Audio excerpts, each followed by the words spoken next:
안녕하세요. 2025년 소그룹 공과 제7과 심령이 가난하게 하소서에 대해서 함께 나누어 보도록 하겠습니다. 오늘 함께 나누실 하나님 말씀은 마태복음 5장 1절에서 12절까지 말씀입니다. 영상을 잠시 멈추시고 성경을 펴셔서 하나님 말씀을 읽어보시기 바랍니다. 성경을 다 읽어보셨으면 오늘의 내용을 천천히 같이 읽어보도록 하겠습니다.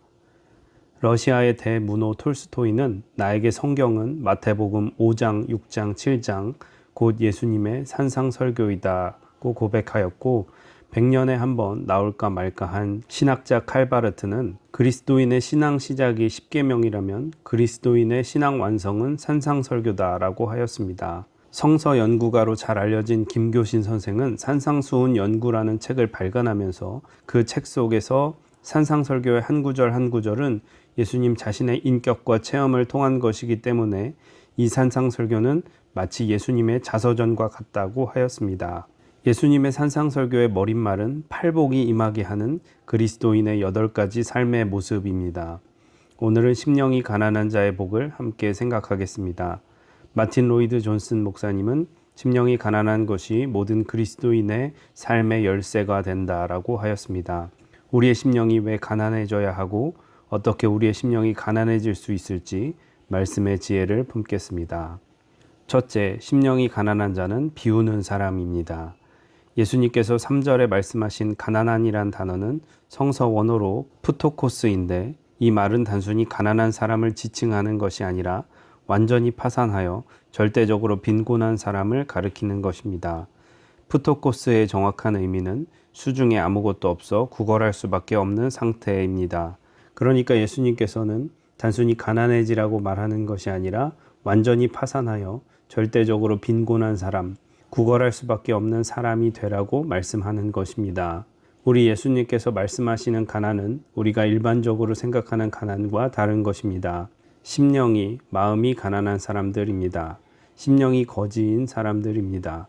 산상수훈으로 들어가는 가장 중요한 첫 번째 성품, 하나님의 백성으로 가장 중요한 성품이 바로 하나님을 향해 구걸하는 모습입니다. 한마디로 하나님 앞에 영적인 거지의 모습인 며칠을 굶은 영적인 모습입니다. 곧 심령이 가난하다는 말은 하나님 앞에 가져야 할 우리의 마음과 태도로 하나님 앞에 비워진 우리의 마음입니다. 물통에 하나님이 좋은 것을 채워주신다고 생각해 보시기 바랍니다. 나의 것으로 가득 담긴 물통을 가지고 가시겠습니까? 아니면 빈통을 가지고 가야 하겠습니까? 우리의 것을 다 비워낸 가장 가난한 통, 완전히 빈통이 되어야 하나님의 것으로 채워주시는 것입니다. 이 세상을 돌아보십시오. 심령이 가득 찬 사람들로 충만한 세상입니다. 대부분의 사람 마음은 자아로 가득 차 있습니다. 사람들의 욕심과 탐욕과 교만과 아집과 고집으로 가득 차 있습니다. 도무지 주님께서 채워주실 가난한 마음이 없습니다. 이것이 오늘날의 가장 큰 위기입니다. 시편 42편 1절은 심령이 가난한 사람을 가장 잘 보여주는 말씀입니다. 하나님이여 사슴이 시냇물을 찾기에 갈급함 같이 내 영혼이 주를 찾기에 갈급하나이다. 하나님을 향해서 목말라 하는 사람, 하나님을 그리워하고 그분과 가까이 하고 싶어하는 사람, 하나님과 교제하고 싶어하는 사람이 심령이 가난한 사람이고 이 사람이 복이 있는 사람입니다. 왜 지금 우리가 살아가는 이 시간이 위기입니까? 하나님을 향한 심령의 목마름이 없기 때문입니다. 하나님 앞에 거지가 된 심령, 하나님을 간절히 바라는 심령이 없기 때문입니다. 우리 모두 바리새인과 같이 하나님 앞에 부자의 모습으로 서 있습니다. 감동도 감격도 없습니다. 그렇기에 우리에게 영적인 위기의 시대가 바로 오늘입니다. 우리의 심령이 가난해지기 위해 우리가 비워져야 합니다. 타는 목마름으로 주님을 갈망하는 심령인 가난한 사람이 되십시오. 주님 앞에 심령이 가난한 사람이 주님 앞에 가장 부자인 사람입니다. 둘째, 심령이 가난한 사람은 모든 것을 주님의 은혜로 고백하는 사람입니다. 사람이 어느 때에 자랑하며 교만의 자리에 서게 됩니까? 그것은 내가 가진 것이 많을 때, 이룬 것이 많을 때 자랑하게 되고 교만의 자리에 서게 됩니다. 어느 날 갑자기 교만해지는 것이 아닙니다. 우리 주변에 보면 처음에는 굉장히 존경하고 배울 것이 많았는데 훌륭한 모델이라고 생각했는데 처음과 달리 퇴색하고 달라져 실망하게 될 때가 많습니다. 그 이유는 그 사람이 갑자기 교만해진 것이 아니라 처음에는 자기의 자리를 지키고 겸손하였는데 가랑비에 옷이 젖듯이 그 사람의 마음이 조금씩 변질되기 시작해서 우리가 실망하게 되는 것입니다. 그래서 심령이 가난해지기 위해서는 우리의 모든 성공 속에서도, 우리가 누리는 모든 것 속에서도, 우리가 이룬 모든 것들 앞에서도 모든 것들이 주님의 은혜임을 깨닫고 고백해야 합니다. 오늘 우리가 살아가는 이 세상의 영적인 실상은 온 세상이 너무나 부요해져 있다는 것입니다. 특별히 우리나라가 너무나 부요해져 있고 교만해져 있었습니다. 하나님이 없는 것처럼 살고 있었습니다. 심지어 교회들조차도 모든 것이 주님 은혜임을 고백하는 믿음을 잃어버렸습니다. 심령이 가난한 사람은 모든 것이 하나님의 은혜임을 고백하는 사람입니다. 솔로몬이라는 성경의 인물은 처음에 심령이 가난해 모든 것을 하나님의 은혜임을 고백했던 왕이었습니다.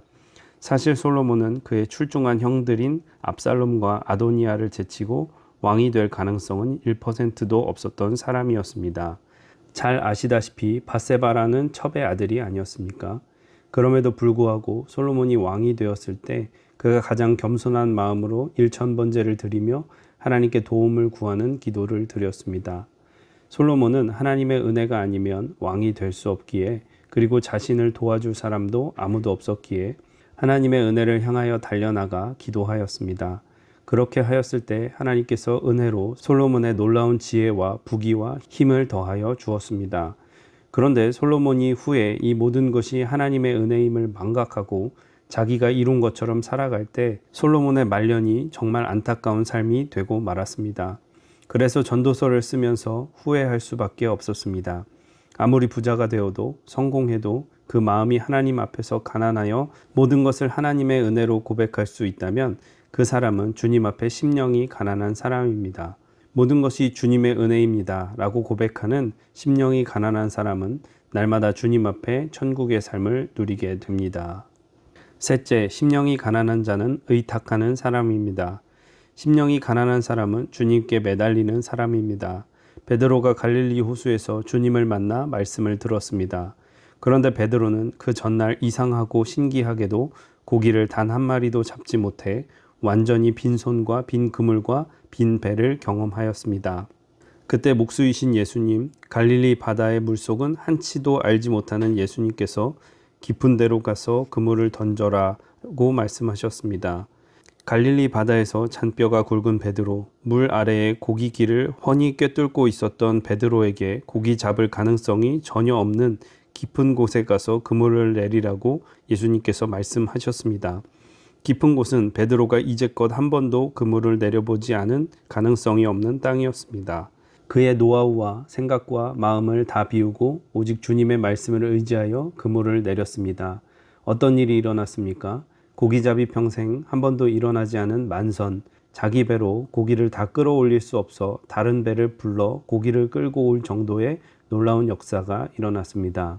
왜 베드로에게 일어났던 만선의 역사가 요즘에 일어나지 않는 것입니까? 간단합니다. 자기가 다 알아서 하고 자기가 주도하고 자기의 상식과 방법대로만 살아가기 때문입니다.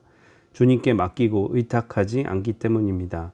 심령이 가난한 사람은 의탁하는 사람입니다.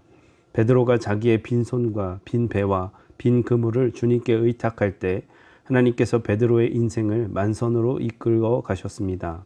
주님께 맡기고 의탁하는 만큼 우리의 인생은 하나님의 놀라운 은혜와 기적과 축복으로 채워지게 됩니다.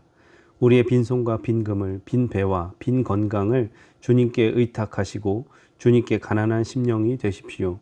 주님께서 채우실 줄 믿습니다. 심령이 가난한 자는 어떤 삶을 사는 사람입니까? 주님 앞에서 모든 것을 비워 주님의 채우심을 간절히 갈망하는 사람입니다. 그리고 모든 것이 주님의 은혜임을 고백하며 사는 사람입니다. 또한 모든 것을 주님께 의탁하는 사람입니다. 심령이 가난한 사람은 날마다 모든 삶의 현장에서 주님께서 채워주심으로 천국을 누리며 살아가게 될 것입니다. 네, 이렇게 해서 소그룹 공과 제7과를 함께 나누어 보았고요. 나눔과 적용을 천천히 읽어보시기를 바랍니다.